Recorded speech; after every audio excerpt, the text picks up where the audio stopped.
Qual o tamanho mínimo de uma sapata de fundação? Eu sou o engenheiro civil Adriano Vanjura e vou falar um pouco para vocês a respeito de sapatas de fundação. Mas primeiro, você sabe o que é uma sapata?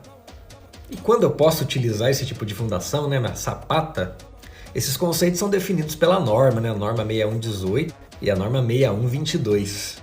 Então aí as sapatas são estruturas de volume, né, utilizadas para transmitir ao terreno as cargas de fundação, no caso de fundações diretas, né? E quando eu posso utilizar uma sapata? Sapata é uma das formas de fundação mais econômicas, inclusive, quando eu tenho um solo firme, né? Um solo que vai suportar ali as tensões dessa sapata. Lembrando que esses dimensionamentos devem sempre ser calculados em projeto. Mas se você está ali numa obra pequena, que não tem projeto estrutural, só tem o arquitetônico, como você vai fazer? Então, pelo menos respeite os dimensionamentos mínimos, que eu vou falar aqui para vocês agora. Mas eu tenho ali a minha sapata na imagem, né? Então eu tenho aí o lado Y e o lado X. E o que a norma 6118 diz a respeito disso, né? Que a sapata, né, em planta, elas não podem ter dimensões inferiores a 60 centímetros, ou seja, eu não posso ter uma sapata menor que 60 por 60. Então, se eu for fazer uma sapata, o mínimo do tamanho dela tem que ser 60 por 60, preste atenção. E um detalhe importante aqui, né? Quando eu for fazer a minha sapata, né? É importante que lá no fundo da cova eu faça um lastro de concreto magro, né? De pelo menos 5 centímetros. Para em cima desse lastro de concreto magro eu efetue ele, coloque a ferragem e vá fazer a minha sapata. Mas Adriano, como eu vou saber qual é a altura mínima da minha sapata, né? A norma diz isso, ela traz uma fórmula para você calcular qual é a altura mínima dessa sapata e eu vou ensinar para você agora. Preste atenção nessa configuração ali em cima, né? Retirada da norma 6118. Ali tem a imagem de uma sapata, né?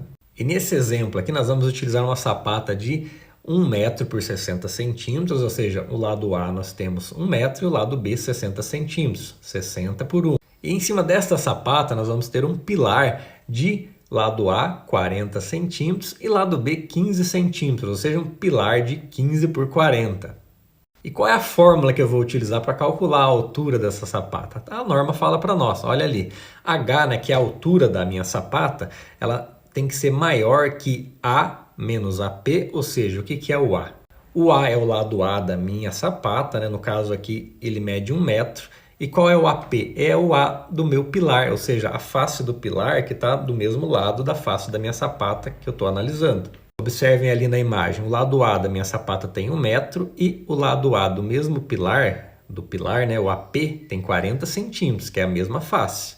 E a título de comparação, o lado B do meu pilar tem 60 centímetros e o lado BP, que é o B do meu pilar, tem 15 centímetros. Olha na imagem ali em cima, presta atenção para não errar no cálculo da fórmula. Então ali, vamos repetir, nós temos que o A é a dimensão da sapata na direção analisada, o H é a altura da minha sapata que eu vou encontrar, o AP é a dimensão do pilar na direção em questão, ou seja, da mesma direção que eu estou analisando da minha sapata. Então, bora calcular, gente. Então, aplicando a fórmula que a norma 6118 traz, a NBR, nós temos ali que é o H, que é a altura da minha sapata, ele vai ser menor, aliás, maior ou igual a 60 menos 15. O que é 60 menos 15? É o lado da minha sapata B ali que eu tenho 60 centímetros e o lado B do meu pilar também que eu tenho 15 centímetros. Ou seja, eu vou fazer 60 menos 15 dividido por 3, que vai dar um resultado de 15 centímetros. Ou seja, analisando esse lado da minha sapata do meu pilar, eu preciso de uma altura mínima de 15 centímetros. Mas vamos lá, nós temos a outra face da sapata que tem 1 metro. Vamos calcular. Então, pegando a face que eu tenho 1 metro da minha sapata, menos o mesmo lado do pilar que tem 40 centímetros, o que eu vou ter ali? Vai ser igual a uma altura de 20 centímetros, ou seja, eu achei 15 de um lado e 20 do outro. E qual que eu vou adotar agora?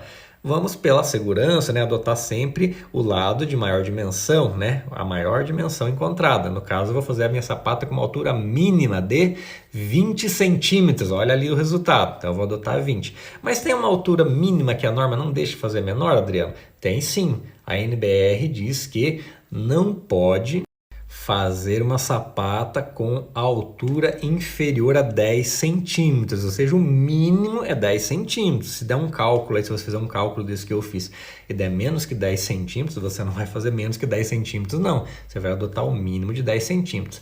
Valeu, gente? Escreve aqui nos comentários se foi possível entender o cálculo aí, se você já sabia, se você já fez sapatos, né? Que é uma espécie muito bacana de fundações e econômica, né? Lembrando que onde eu tenho solos mais firmes, né? Que suportem ali as tensões dessa sapata. E lembrando que é sempre importante ter um projeto estrutural. Mas uma situação que eu tô com uma obra pequena ali, que eu não tenho um projeto na mão, vamos obedecer a norma, né? Nas dimensões mínimas, pelo menos, para não correr risco. Jamais fazer sapatas de menores que 60 por 60. Valeu?